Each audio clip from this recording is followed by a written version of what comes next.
Hi everyone! 여러분 안녕하세요. Again, welcome to my kitchen. Welcome to my YouTube channel. Today, ang gagawin po natin is magluluto tayo ng masarap na sabaw. Ito yung tinatawag nilang kamjatang dito sa Korea. Alam ko po na familiar na sa inyo yung kamjatang. Yung iba, lalo na yung mga galing dito sa Korea. Ito po yung napakasarap at sisiguraduhin kong magugustuhan ninyo. Kaya ito po pwede nyong lutuin sa inyong bahay. Kaya ngayon kung isa ka sa mga nanonood ng aking video ngayon, para makita mo lahat ng bagong upload natin, lahat ng mga nai-upload ko, please subscribe and click the button para po makasama kita sa journey ng aking YouTube channel. Maraming salamat po sa inyong lahat at wag po sana kayong magsawang manood sa ating mga bidyong bagong i-upload. Kaya tara na guys, umpisahan na natin yung ating kamjatang pork bone soup. Okay, let's go!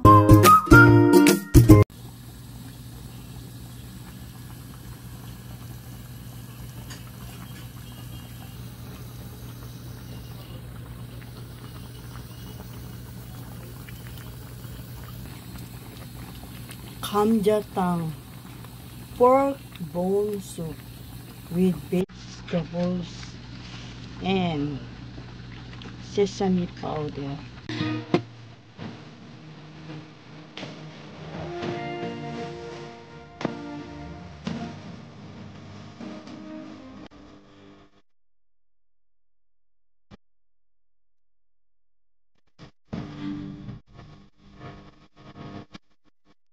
Ayan po yung ating buto-buto. Bumili po tayo ng dalawa. Ayan. 1.5 plus 1.5, 3 kilos. Ayan po. Kailangan po natin ibabad muna ng mga 4 hours. Kung pwede 5 hours. Para matanggal yung dugo sa loob. So, ayan. Hayaan natin nakababad sa tubig. 4 na oras. Or 5 oras. Tapos, itapon natin yung tubig na yan mamaya. Ayan po. Pakukuluin natin ito. Pakukuluin natin ito. Tapos, itatapon ulit yung tubig. Lagyan natin ng kaunting asin. Ayan po. Hayaan lang natin siyang kumulo. Ayan po. Since kumulo na siya, itatapon natin ang ating tubig. Ayan po, natanggal na yung tubig. Ngayon, maglalagay tayo ulit. Ayan po. Hintayin natin kumulo ulit. Hanggang sa lumambot yung ating bone baboy. Pork. Ayan po, bagong tubig ang ating inilagay. So, hintayin natin kumulo ulit. Hanggang sa lumambot yung baboy. Yan. Yung buto-buto natin. Masarap po yan. Kapag naluto na ang ating kamjatang. Ito po yung pechay. Dried pechay na pinakulo. Ngayon, ihahalo po natin ito sa ating sabaw. Hindi po masarap yung kamjatang kung walang gulay. Kung minsan yung dahon ng radish. Ito po pechay. Alam niyo po yung pechay na parang hindi na siya gagamitin. Ito po yung pechay na pinakulo. Ngayon, ihahalo natin ito sa ating sabaw. Masarap po yung kamjatang kung marami siyang gulay. Kung minsan yung radish na gulay. So, ayan, babanlawan muna natin yan. Ayan po, babanlawan natin yan.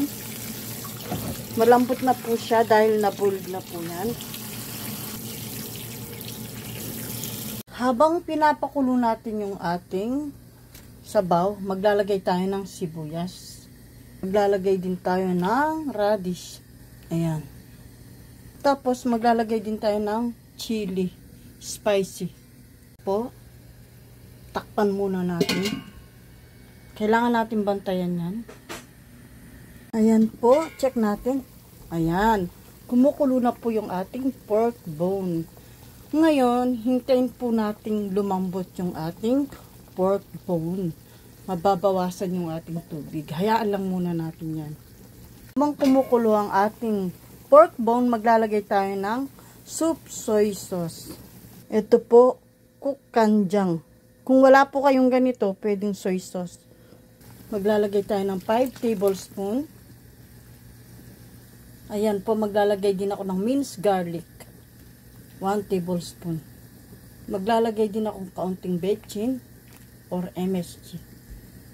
Ayan po, gagamit tayo ng pork cubes. Dahil pork po siya, mas magiging masarap kung maglalagay tayo ng pork cubes. Ayan po, nilagay ko na. Hayaan lang natin kumulo dyan. So, hintayin natin lumambot ang ating pork bone. Maglalagay din ako ng kaunting asin. Sure matabang yan. Kapag nabawasan na yung ating tubig, ilalagay natin yung ating potato. Ayan po, pwede na natin ilagay yung ating gulay muna. Ayan. Para lumambot pa siya. Ayan, gulay pa more. What a yummy! Ayan po, hayaan natin kumulo na naman. So, takpan natin to. Yummy pork bone with vegetables. Takpan muna natin. Ayan po, another check na naman tayo. Maapaw na gulay. Ayan, kailangan natin silipin yung ating pork bone. Siyempre, malalaman natin kung malambot na siya. Ayan. So, matigas pa po siya. Kailangan pa natin pakuluin. Lalagay po ako ng paminta. Ayan po.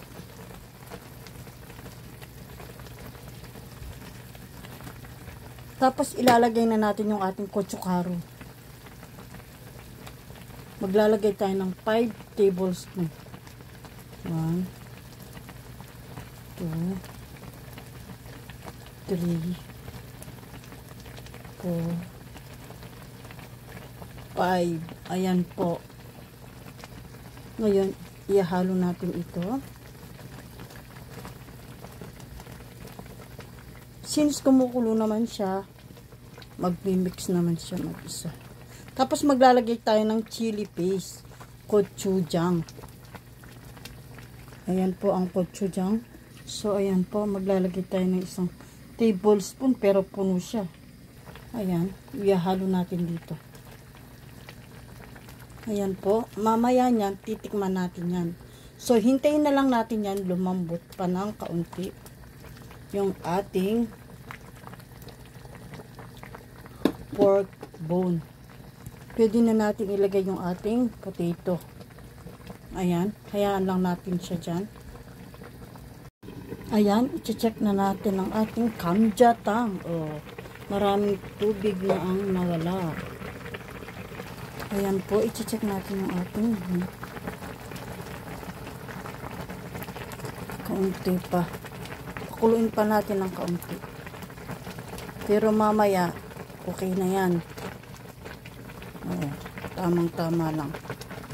Tikman muna natin yung ating sabaw.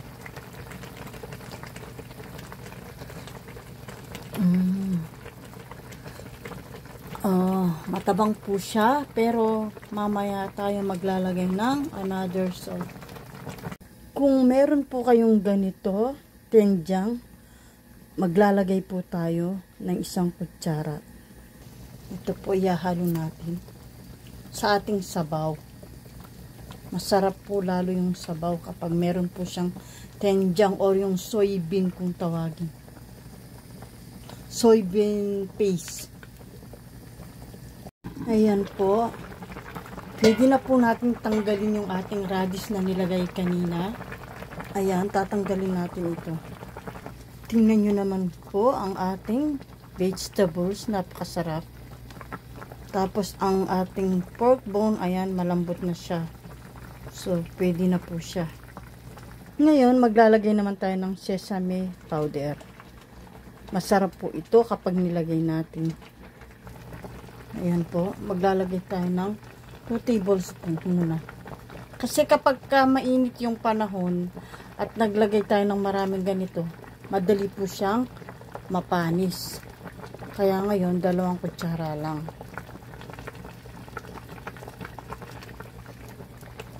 Ayan, tapos na ang ating kamjatang.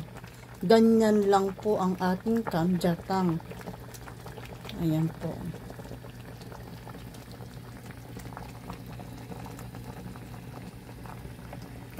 Kamjatang. Very delicious and very healthy.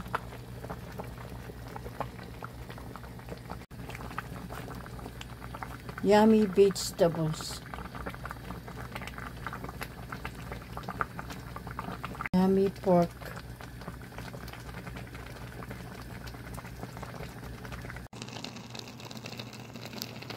Ang pa tabo.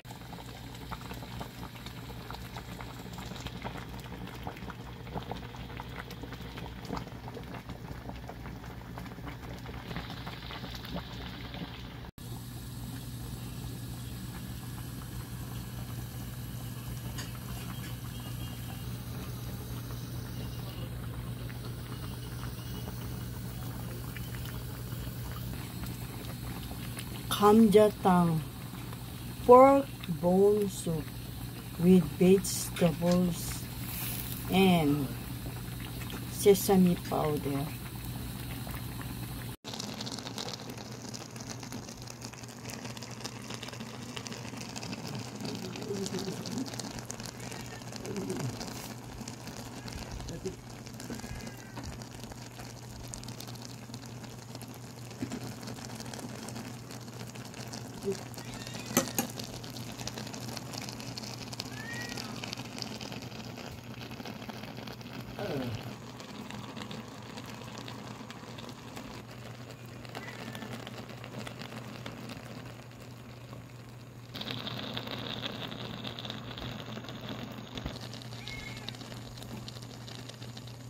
Hi mga ka-kitchen! Ayan po, maraming salamat po sa inyong panonood sa aking video today. Sana po nagustuhan ninyo yung ating recipe, kamjatang. Kaya kung isa ka sa mga nanonood at hindi ka pa updated sa ating YouTube channel, please subscribe and click the button para po yung susunod na i-upload ko is mapanood ninyo. Salamat po. Sana huwag po kayong magsawang sumubaybay sa ating YouTube channel. Sa susunod po, abangan ninyo yung ating masarap na lulutuin. Thank you and God bless you all.